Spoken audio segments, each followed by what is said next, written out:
ಕೊಟ್ಟಿಗೆಯಲ್ಲಿ ಆಕಸ್ಮಿಕ ಬೆಂಕಿ, 1 ಕರು 4 ಹಸುಗಳು ಸಜೀವ ದಹನ. ಬೆಂಕಿಯಲ್ಲಿ 1 ಕರು ಬಹುತೇಕ ಭಾಗಗಳು ಸುಟ್ಟಿದ್ದು ಜೀವನ್ಮರಣದ ಜೊತೆ ಹೋರಾಟ.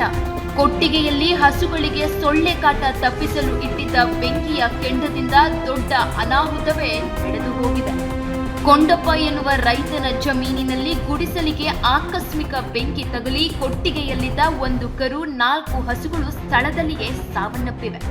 ಕೊಟ್ಟಿಗೆಯಲ್ಲಿ ಹಸುಗಳನ್ನು ಕಟ್ಟಿಹಾಕಿ ಮನೆಗೆ ಹೋಗಿ ಬರುವಷ್ಟರಲ್ಲಿ ಈ ದುರ್ಘಟನೆ ನಡೆದು ಹೋಗಿದೆ ಎಂದು ರೈತನ ಅಳಲು.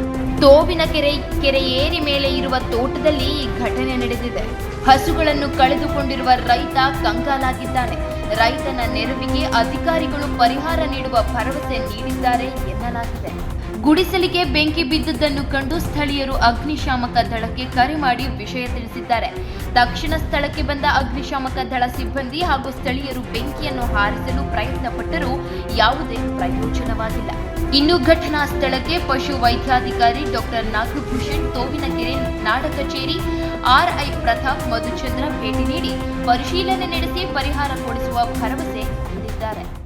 ರಾತ್ರಿ ತೋವಿನಕೆರೆ ಗ್ರಾಮದಲ್ಲಿ ಸುಮಾರು ರಾತ್ರಿ 9 ಗಂಟೆಗೆ ಒಂದು ಜಾನುವಾರು ಕಟ್ಟಿದಂತಹ ಗುಡಿಸಲಿಗೆ ಆಕಸ್ಮಿಕವಾಗಿ ಬೆಂಕಿ ಬಿದ್ದು ಅದರಲ್ಲಿ ಕಟ್ಟಿ ಹಾಕಿದಂತಹ 4 ಜಾನುವಾರುಗಳು ಸ್ಥಳದಲ್ಲೇ ಮರಣ ಅಪ್ಪಿದವೆ. 1 ರಾಸು ಬಚಾವಾಗಿತ್ತು. ಅದಕ್ಕೆ ಸೂಕ್ತ ಚಿಕಿತ್ಸೆಯನ್ನು ಕೂಡ ನಾವು ರಾತ್ರಿ ನೀಡಿದ್ವಿ. ಆದರೆ ಆ ಚಿಕಿತ್ಸೆ ಫಲಕಾರಿಯಾಗದೆ ಇವತ್ತು ಬೆಳಗ್ಗೆ ಆ 1 ರಾಸು ಕೂಡ ಮರಣ ಹೊಂದಿದೆ. ಒಟ್ಟು 5 ರಾಸುಗಳು ಮರಣ ಹೊಂದಿದೆ. ಅದರಲ್ಲಿ ಸುಮಾರು 8 ರಿಂದ 9 ವರ್ಷ ವಯಸ್ಸಿನ 2 ನಾಟಿ ಹಸುಗಳು ಮತ್ತು 1.5 ರಿಂದ 2 ವರ್ಷ ವಯಸ್ಸಿನ 2 ಪಡ್ಡೆಗಳು ಮತ್ತು 8 ತಿಂಗಳ 8 ರಿಂದ 9 ತಿಂಗಳ 1 ಕರು ಕೂಡ ಮರಣ ಅಪ್ಪಿದೆ. ಈ ಒಂದು ಮಾಹಿತಿಯನ್ನು ಕೊರಟಗೆರೆ ತಾಲೂಕಿನ ದಂಡಾಧಿಕಾರಿಗಳ ಗಮನಕ್ಕೆ ಹಾಗೂ ಪಶುಪಾಲನಾ ಮತ್ತು ಪಶುವೈದ್ಯಕೀಯ ಸೇವಾ ಇಲಾಖೆ ತುಮಕೂರು ಮಾನ್ಯ ಉಪನಿರ್ದೇಶಕರ ಗಮನಕ್ಕೂ ಕೂಡ ತರಲಾಗಿದೆ.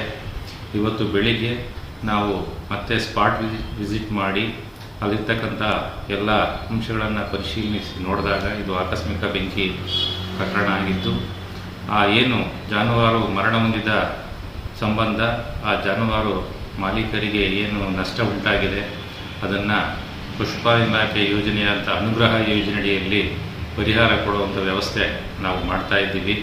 ಪ್ರತಿಯೊಂದು ರಾಸುಗೂ ಕೂಡ 10,000 ರೂಪಾಯಿ ಪರಿಹಾರ ಧನವನ್ನು ಕೊಡೋದಕ್ಕೆ ಎಲ್ಲ ನಾವು ಕ್ರಮವನ್ನು ವಹಿಸ್ತಾ ಇದ್ದೇವೆ.